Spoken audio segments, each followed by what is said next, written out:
Hey, today I want to talk to you finally about what's going on with Medicaid. Now, I know we've been talking about this all week, but with the breaking news that was going on in the SNAP program, this update got pushed back a little farther than I had hoped it would be. So let's dive in and talk about what's going on because there is a lot. There are so many big changes coming to Medicaid right now, and it's important because this is the main healthcare coverage for over 80 million people in our country. So, right now, I want you to know funding is safe for now, but new laws and requirements are reshaping who qualifies and what services are offered and how it's working. And I know that can all be very difficult to navigate. So, we're going to walk through what's changing, what's delayed, and what's happening behind the scenes so that you can have a good understanding of what's going on with your coverage. So, I want you to know, just going into this, that even if the federal government shuts down, Medicaid payments will continue thanks to advanced funding. The Centers for Medicare and Medicaid Services have confirmed that they have enough money to continue funding Medicaid for the first quarter of fiscal year 2026. Now, it's important that you understand the fiscal year starts in October, so they're talking about having enough funding from October 1st to December 31st.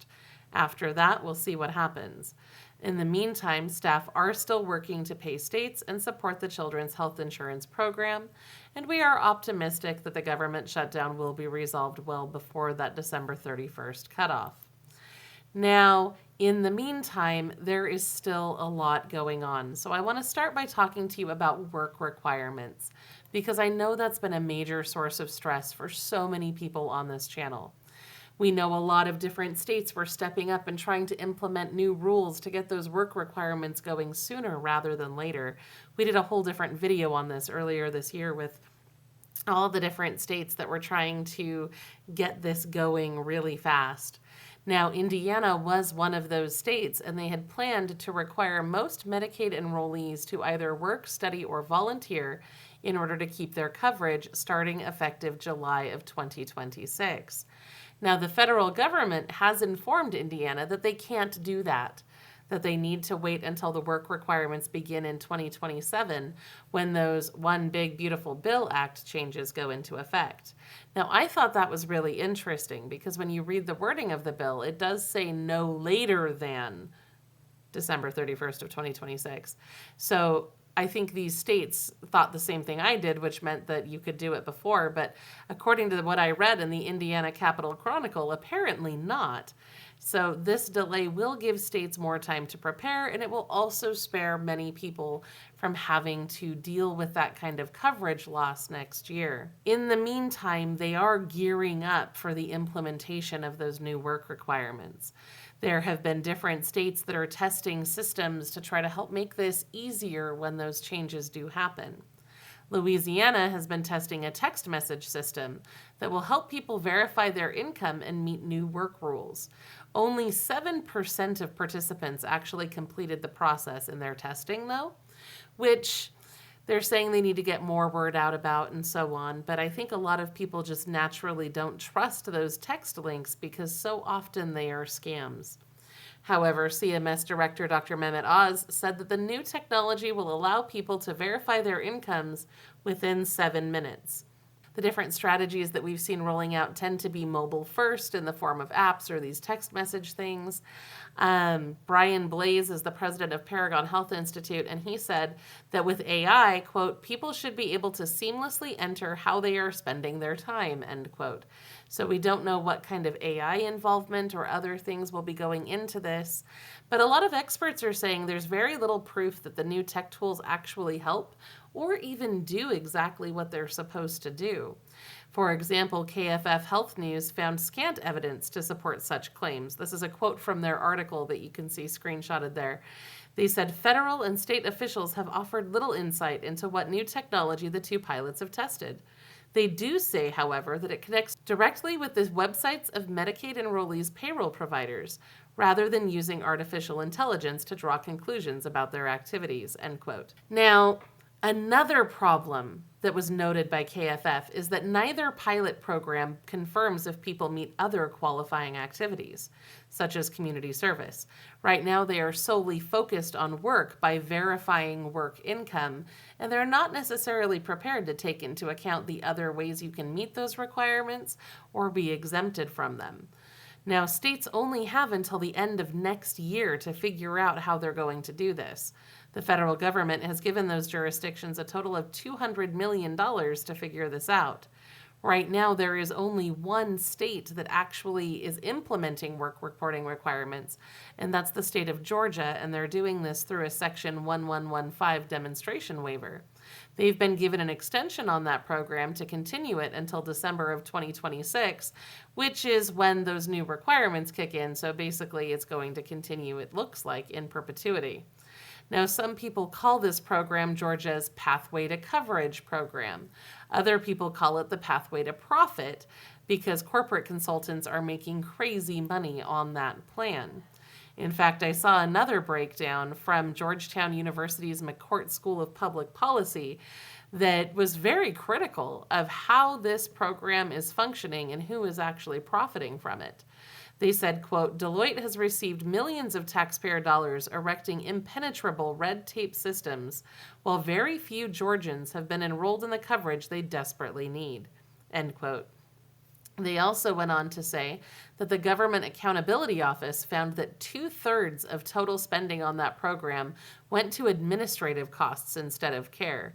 Now, that is a lot of money on administration. They also found that after 2 years, only 8,000 people are enrolled in this program, and that's only about 7% of the number of adults that are actually eligible for this. And they found that that's largely because of, quote, complex and administratively burdensome application processes and other factors. Now, I know this is discouraging, but I wanted to share this information with you because it looks like we're moving more toward this kind of a model with Medicaid, and I personally find that very concerning. So I guess the only silver lining here is that those are being pushed out until the start of 2027, and hopefully we'll see some good progress made on how to administer these programs in a better and more useful way. Beyond that, I also want to talk to you about some coverage cuts, and I know this isn't happy news, but in North Carolina, the Healthy Opportunities Pilot is ending. This was a fantastic program that gave Medicaid patients fresh food, safe housing, transportation, and more to help stay healthy. And they found that it actually saved $1,000 per person per year, and it had strong bipartisan support.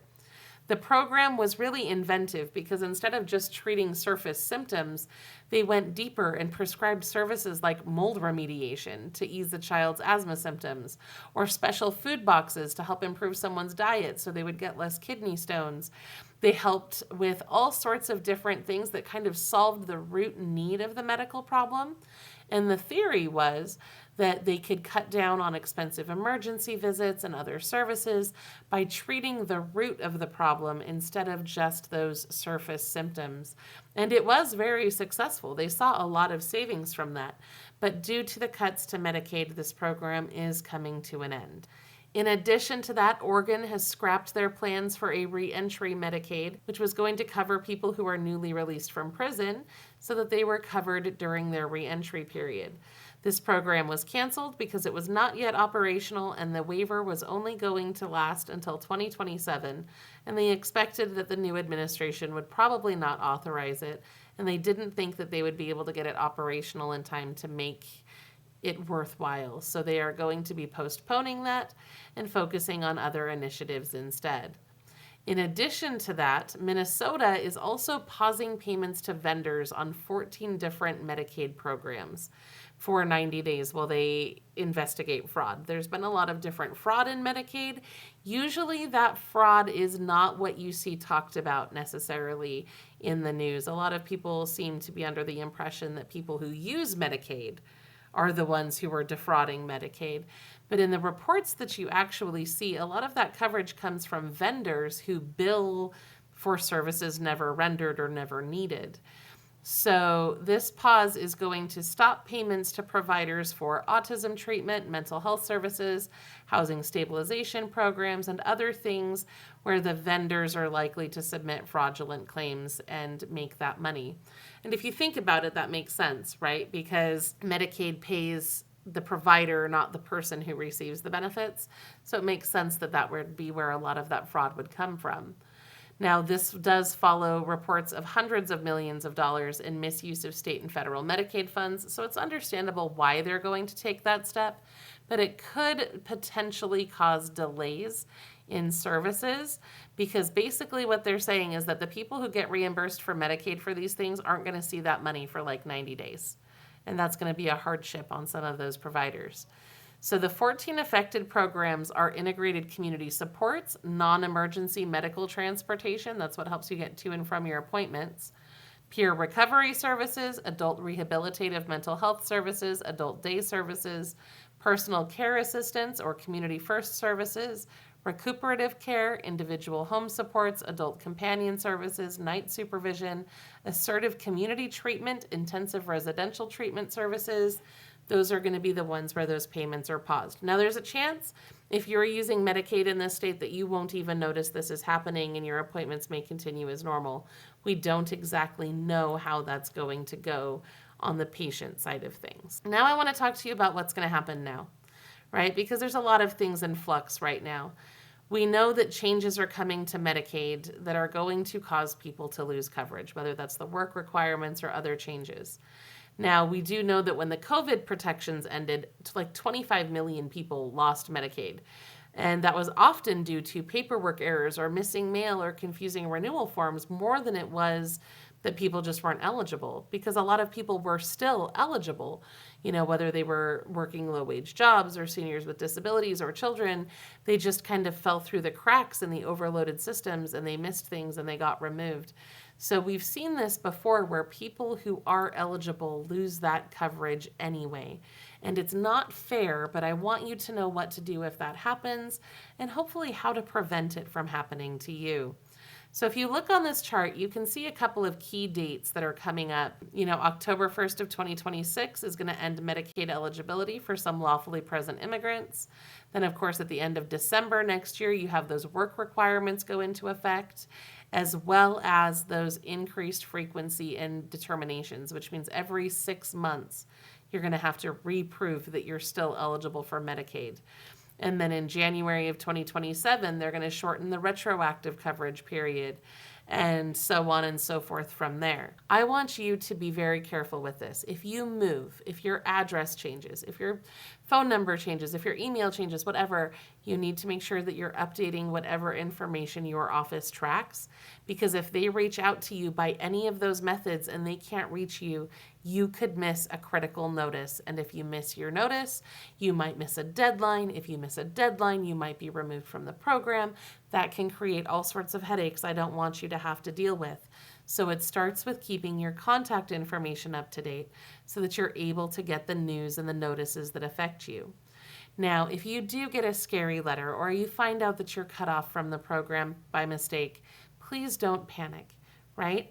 Read the letters they send you. They have to give you a written reason why, and they usually include instructions on how to file that appeal. Make sure that you appeal right away. Don't miss your deadline. Get that in. Now, if you do miss your deadline, reapply and see if you can get back on the program, right? And if you're having trouble at any step, make sure that you ask for help. There are legal aid offices, health navigators, community health centers, area agencies on aging, other services that may be able to step in and assist you if you're having a hard time getting through that process. Now, I know that times are tough and things are stressful. If you are dual eligible for both Medicaid and Medicare, give these guys a call. They're experts in Medicare, and they can help you make sure that you're on the very best plan for you. During our live chat yesterday, we had somebody talk about paying Medicare premiums when she was Medicaid eligible, and now she's on Medicare and she has to pay all this money. In most cases, if you're eligible for both Medicaid and Medicare, Medicaid will pay those Medicare costs for you, and then you don't have to worry about it. So I would give these guys a call. These guys are the ultimate pros at helping you figure out what you're eligible for. That's our sponsor chapter. They are amazing. And if you're nervous about what's going on this month, make sure you go check out our video on who's still getting paid in November, because we break down what's going on with all the major programs. Go check that out, and we'll be back soon with more ways that you can save money and get free stuff. I'll see you there.